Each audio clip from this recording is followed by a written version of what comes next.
నమస్తే, welcome to Telugu రాజ్యం. నేను సిరి. మన పాలన బాగా లేదు అని చెప్పేసి చంద్రబాబు నాయుడు గారే ఒక సమావేశంలో, కలెక్టర్ల సమావేశంలో చెప్పడం జరిగింది. మీరు బాగానే పనిచేస్తున్నారని అనుకుంటున్నాను, నేను బాగా పనిచేస్తున్నానని అనుకుంటున్నాను, కానీ జనాలకు అది నచ్చట్లేదని చెప్పేసి తన సొంత మాటలతోనే ఏదైతే వ్యతిరేకత వస్తుందో అది ఒప్పుకోవడం జరిగింది. సో దీని మీద స్పందించడానికి ఈరోజు మనతో పాటు ఉన్నారు ప్రముఖ రాజకీయ విశ్లేషకులు భరద్వాజ్ గారు. నమస్కారం సార్. నమస్తే. సో ఇప్పుడు చూస్తే ఏపీ సీఎం చంద్రబాబు నాయుడు గారు ఇంకా తన వైఫల్యాన్ని ఒప్పుకున్నట్టేనా? ఎందుకంటే 18 నెలల కాలంలోనే మన పాలన నచ్చట్లేదు అని చెప్పేసి కలెక్టర్ల సమావేశంలో తనంతట తానే బయటపడడం అనేది నిజంగానే అక్కడ ఎంత వ్యతిరేకత ఉందో తనకి తాకింది, ఇంకా అందుకే బయటపడ్డాడు అని చెప్పేసి కూడా తెలుస్తుంది. సో దీని మీద మీ స్పందన ఏంటి సార్? అంటే నేరుగా కక్ష సాధింపు కార్యక్రమాల మీద ఎక్కువ కేంద్రీకరణ నడిచింది.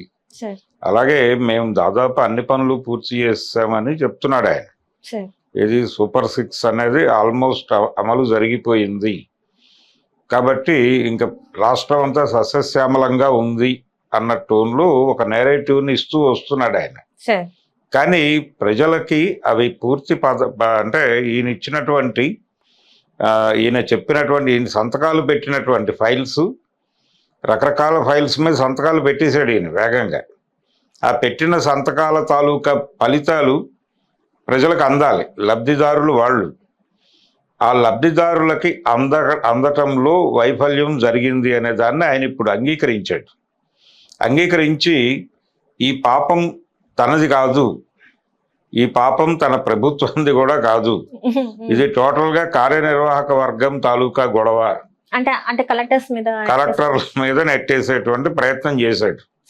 కలెక్టర్లు అలాగే ఇతర ప్రభుత్వ అధికారులు వీళ్ళందరి అలసత్వం వలన నేనైతే సంతకాలు పెట్టేశాను, కానీ అవి మీకు అందట్లేదని మీరు బాధపడుతున్నారు. అందకపోవడానికి నేను కారణం కాదు, నేను సంతకం పెట్టేశానని మీకు తెలుసు కదా. కాబట్టి వాటిని మీకు అందకుండా చేయటంలో వీళ్ళే కీలకంగా ఉన్నారు అని ఇప్పుడు ప్రభుత్వ యంత్రాంగం మీద నెపం నెట్టి జనం చేస్తున్నటువంటి విమర్శల నుంచి తన ప్రభుత్వాన్ని కాపాడుకోవడం కోసం ఒక కొత్త ఎత్తుగడ వేసి కలెక్టర్ల సమావేశంలో ఆయన ఆ పద్ధతిలో మాట్లాడాడు. చంద్రబాబు నాయుడు గారు మాట్లాడి ప్రజల మీద జరుగుతున్నటువంటి దాడులు కావచ్చు, లేకపోతే వీళ్ళు చెప్పినటువంటి ఆయన సంతకం పెట్టిన ఏ ఫైలు ప్రాపర్గా జనంకి ఉపయోగపడటం లేదు అని ఏదైతే ఆయన అంగీకరించాడో దానికి కారణం కూడా ఆయనే. అంటే ఇది ఎలా ఉంటుందంటే ఎడం చేత్తో సంతకం పెట్టి కుడి చేత్తో కాదని చెప్పినట్టు తయారవుతుంది. మనకి బట్టల కొట్లలో టీ చెప్తారు, కస్టమర్ రాగానే లోపలికి రాగానే రండి కూర్చోండి అని చెప్పి 4 టీ అంటాడు ఇలా చెయ్యి ఊపుతూ. అంటే నేను 4 టీలు చెప్పాను, నువ్వు తీసుకురాకు అని. అదే పద్ధతి. అదే పద్ధతిలో నిజానికి మీరు మీ ప్రతి శాఖకి మంత్రి గారు ఉన్నారు కదా, ఆ మంత్రి గారి పనేమిటి? మీరు సంతకాలు పెట్టిన ఫైల్స్ ప్రాపర్గా అమలవుతున్నాయో లేదో వెరిఫై చేయటమే కదా మీ పని. మీరు రెగ్యులర్గా అధికారులను కూర్చోబెట్టి సమీక్షలు చేసి రోజువారీ ఆ పని జరుగుతోందో లేదో మీరు ఎందుకు పరిశూ చేయలేదు? పరిశూ చేయకపోవడం అనేది మీ తప్పు కదా. మీ తప్పును మీరు వాళ్ళ మీద నెట్టి ఎలా మాట్లాడతారు? మీరే మేరకు పట్టించుకున్నారు? మీ ప్రోగ్రాం, మీ బుర్రలన్నీ కూడా టోటల్గా కక్ష సాధింపు చర్యల మీద నిండిపోయి ఉన్నాయి. ఎంతసేపు గత ప్రభుత్వాన్ని తిట్టడం. ఇప్పుడు ఉదాహరణకు మొన్న పవన్ కళ్యాణ్ గారు ఆ కొబ్బరి చెట్లు గురించి మాట్లాడాడు. అదే దిష్టి తగిలింది అని మాట్లాడే సందర్భంలో ఆయన కొన్ని వాస్తవాలు కూడా మాట్లాడాడు. అక్కడ వాటికి నీరు అందటం లేదు అనేది ఒక ప్రధానమైన గొడవ. అందుతున్నటువంటి నీరు కూడా క్వాలిటీగా లేదు అనేది ఇంకొక గొడవ. అంటే అక్కడ ఏదైతే నీటిపారుదల సక్రమంగా లేదు, అవన్నీ కూడా నిండిపోయి ఉన్నాయి. అంటే వాటిలో పూడికి తీయలేదు. తీయకపోవడానికి జగన్మోహన్ రెడ్డి కారణం అనేసి తప్పించేసుకుంటాడు ఆయన. ఎవరు? ఇప్పటికీ కూడా ముఖ్యమంత్రి గారు. మీరు వచ్చి 18 నెలలు అయిందండి, మీరు వచ్చిన తర్వాత అయినా పూడికలు తీయించాలి కదా. తీయించేసి ఉంటే వాళ్ళ చెట్లు బాగానే ఉండేవి కదా. మీరన్నట్టుగా వాళ్ళ మీద వీళ్ళ మీద నెపం వేసి వాళ్ళెవరో దిష్టి పెట్టారు వీళ్ళెవరో దిష్టి పెట్టారనే గొడవ కంటే కూడా అది బెటర్ కదా. ఆ పని ఎందుకు చేయలేదు మీరు? అలాగే తెగులు వచ్చింది యాక్చువల్గా అక్కడ. దానికి ఏం చెయ్యాలి అనేది కదా మీరు ఆలోచించాల్సింది శాస్త్రీయంగా. అవును సార్. ఒక సైంటిఫిక్ టెంపర్మెంట్తో మాట్లాడాల్సిన మంత్రి గారు ఎవరో దిష్టి పెట్టారు అనేసి వెళ్ళిపోవాల్సినటువంటి పరిస్థితి వచ్చింది అంటే దానికి తలదించుకోవాల్సింది చంద్రబాబు నాయుడా, కలెక్టరా?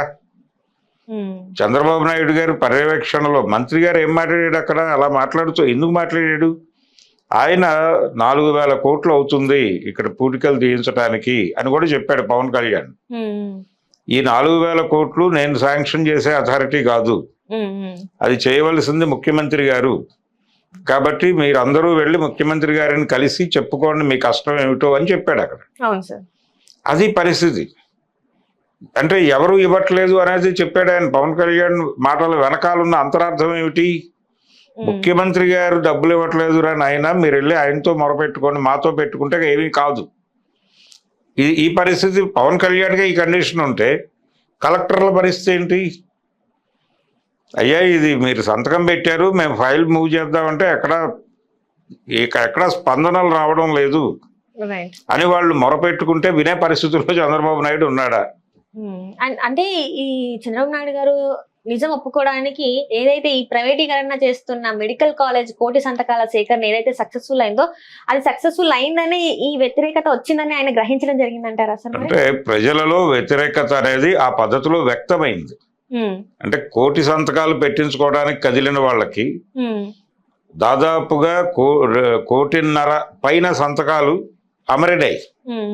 అంటే జనం స్వచ్ఛందంగా వచ్చి సంతకాలు పెట్టారు. అవును సార్. అంటే సంతకాలు పెట్టారు ఇంతమంది జనాలు అంటే ఆ ఫైల్స్ అన్ని అక్కడికి వెళ్ళాయి కదా, గవర్నర్ దగ్గరికి వెళ్ళాయంటే ఇంతమంది వ్యతిరేకత ఉంది అనే విషయం మీకు అర్థం అయిపోయి ఉంటుంది కదా. అర్థం అవటం వల్ల ఇప్పుడు ఆయన కొత్త ఇది ఎత్తుగడ ఎత్తాడు. ఎత్తి ఈ మొత్తం కార్యనిర్వాహక వర్గం నిర్వాహకం మాదేం లేదు, మేము సంతకాలు పెట్టేశాం, ఇప్పుడు జగన్మోహన్ రెడ్డి గారు మేట నొక్కేశాను పని అయిపోయింది అని చెప్పేవాడు అని చెప్పి విమర్శించారు ఇవే నోళ్లతో. మరి మీరు సంతకాలు పెట్టేశాం, మీరు తన్నుకు చావండి అని చెప్పారుగా ఆయన. చంద్రబాబు నాయుడు గారు కూడా పైగా ఆయనకి విపరీతమైన పరిపాలన దురంధరుడు అని చెప్పి ఆయనకు ఒక పేరు. ఆయన గతంలో కూడా ఇలాగే చేసేవాడు ఆయన. చంద్రబాబు నాయుడు ప్రభుత్వ తాలూకా ఫెయిల్యూర్స్ అన్నిటినీ కార్యనిర్వాహక వర్గం మీద నెట్టేసి జనం ముందు అధికారులను అగౌరవపరచటం అనే ఒక లక్షణం ఉంది ఆయనకి. ఈ మధ్య కొంచెం తగ్గింది. దాన్ని ఒక లో డోసులో కలెక్టర్ల సమావేశంలో మాట్లాడాడు. గతంలో ఆయన రోడ్ల మీదకి వచ్చి జనంతో మాట్లాడేవాడు జన్మభూమి ఇలాంటి కార్యక్రమాల్లో. ఏంటి పరిస్థితి, ఏంటి ఇంకా మీ ఇళ్ళు ఇలా ఉన్నాయి అంటాడు ఆయన. ఇప్పుడు కూడా అలానే చేస్తున్నాడు సార్, ఆటోలలో కనిపించడం, కిరాణా కొట్ల దగ్గర, చిన్న వడ్డీ కొట్ల దగ్గర మాట్లాడుతున్నాడు కదా సార్. అదే మాట్లాడినప్పుడు ఏంటి మీ ఇల్లు ఇలా ఉంది అంటాడు ఆయన అమాయకంగా. అంటే ఏం చేస్తాం బాబు, ఎవరు పట్టించుకోవట్లేదు అంటాడు ఆయన. ఆ ఇంటి ఓనరు ఎవరిక్కడ ఈ ప్రాంతపు ఈ వ్యవహారాలు చూస్తున్న అధికారి ఎవరు అంటాడు. అనగానే ఎవరో ఒక పేరు చెప్తారు అక్కడ. ఇదిగోండి వాళ్ళు ఒక తహసీల్దారు లేకపోతే ఎంఆర్ఓనో ఎవరో చెప్తారు. వెంటనే ఈ ఎంఆర్ఓని సస్పెండ్ చేయండి అంటాడు. సస్పెండ్ చేయండి, ఇమ్మీడియట్ గా ఆర్డర్ అక్కడే సైన్ చేసేస్తారు. అక్కడే ఆర్డర్ ప్రింట్అవుట్ వచ్చేస్తుంది, సంతకం పెట్టేస్తాడు, నువ్వు ఫైర్డ్ అంటాడు. అంతే. ఇలా చేయటం ద్వారా ఆయన ఏదో అద్భుతమైన ముఖ్యమంత్రి అని అనిపించుకోవాలి. ఆ ఎంఆర్ఓ చెప్పాడా నేను మీ ఇల్లు కట్టిస్తాను అని? ఎంఆర్ఓ చెప్పలేదు కదా. ఎంఆర్ఓ అయితే అసలు బాధ్యత కాదు కదా, ప్రభుత్వానికి బాధ్యత, అప్పుడున్న ముఖ్యమంత్రి బాధ్యత, ఎవరైతే హామీలు ఇచ్చారో వాళ్ళది బాధ్యత. నువ్వు ఇలా రోడ్ మీద ఫైర్ చేసుకుంటూ వెళ్ళటం మీద విపరీతమైన వ్యతిరేకత వచ్చింది. అధికార యంత్రాంగం మొత్తం కూడా వ్యతిరేకంగా నిలబడింది. ఆ పరిస్థితి రాకూడదు అని చెప్పి అనునయంగా మాట్లాడుతూ అప్పుడప్పుడు ఇలాంటి జలకులు ఇస్తూ ఉంటాడు ఆయన. మొన్న కలెక్టర్ల సమావేశంలో ఆయన మొత్తం నెపం వాళ్ళ మీద నెట్టేసి, కలెక్టర్ల మీద నెట్టేసి, నేను అనుకున్నది ఒకటి, వీళ్ళు చేస్తున్నది ఒకటి, ప్రజలారా మీరు నన్ను మళ్ళీ ఎన్నుకుంటే, వీళ్ళందరినీ సమూలంగా మారుస్తాను అనే విషయం ప్రపంచానికి అర్థం చేయించడం కోసం తిప్పలబడ్డాడు ఆయన. ఉమ్. ఇది చంద్రబాబు నాయుడు గారి వ్యూహ రచన. అదే సార్, ఇప్పుడు ఏదైతే కోటి సంతకాల సేకరణలో భాగంగా జగన్మోహన్ రెడ్డి గారు గవర్నర్ని కలిసిన తర్వాత ప్రెస్ ముందు అటెండ్ అయ్యారు. అక్కడ ఏదైతే రిషికొండ ప్యాలెస్ ఏదైతే ఉందో దాని మీద స్పందించిన విధానాన్ని ఎలా చూడాలి సార్? దేని మీద అయినా కానీ అంటే జగన్మోహన్ రెడ్డి ఒక మాట చెప్పాడు. సార్ ఆయన చెప్పిన మాటే నేను ఇందాక చెప్పింది.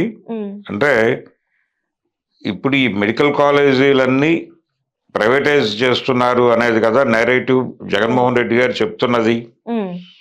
చెబుతూ దీనికి మళ్ళీ ప్రభుత్వం నుంచి నిధులు ఎందుకు విడుదల చేస్తున్నారు అన్నాడు ఆయన. అంటే శాలరీస్ ఇంకా ఎంప్లాయీస్ వచ్చేసి గవర్నమెంట్ వాళ్ళు, కానీ ఉండేది మాత్రం ప్రైవేట్ వ్యక్తులు. అది ఎట్లా అవుతుంది అని చెప్పేసి అనేది ఆయన అభిప్రాయం. ఆయనకి ఇంకా ఈయన పాలసీల మీద ఈయన కుట్రల మీద సంపూర్ణ అవగాహన రాలేదు అనుకుంటున్నాను నేను. చంద్రబాబు నాయుడు గారు ప్రైవేటైజ్ చేయట్లేదు, ప్రైవేటైజ్ చేస్తున్నారు అని దుష్ప్రచారం చేస్తున్నాడు జగన్మోహన్ రెడ్డి అని రోజు తెలుగుదేశం నాయకులు మైకుల ముందుకు వచ్చి గగ్గోలు పెడుతున్నారు. వాళ్ళ నెరేటివ్ లో ప్రైవేటైజ్ అయినట్టు ఉండకూడదు, కానీ అక్కడ ప్రైవేటైజ్ అయిపోయినట్టుగా వీళ్ళకి ఆచరణలో తెలియాలి. ఇది ఒక కుట్ర. ఆ కుట్రని ఎండగట్టడంలో వైసీపీ విఫలమవుతోంది. అంటే దీన్ని దత్తత ఇచ్చారు. ప్రతి మెడికల్ కాలేజీని ఎవరికో దత్తత ఇస్తారు. ఇచ్చేసి ఇక్కడ ఎంప్లాయీస్కి వీళ్ళందరికీ జీతాలు ప్రభుత్వం ఇస్తుంది. నిర్వహణకు సంబంధించిన వ్యవహారం అంతా వాళ్ళు చూస్తారు. వాళ్ళు చూసినప్పుడు నిర్వహణ మొత్తం ప్రైవేట్ పద్ధతిలో జరుగుతుంది. అంటే డబ్బులు వచ్చేస్తాయి వాళ్ళ పద్ధతిలో, వాళ్ళు డొనేషన్లు ఫీజులు బాధేసి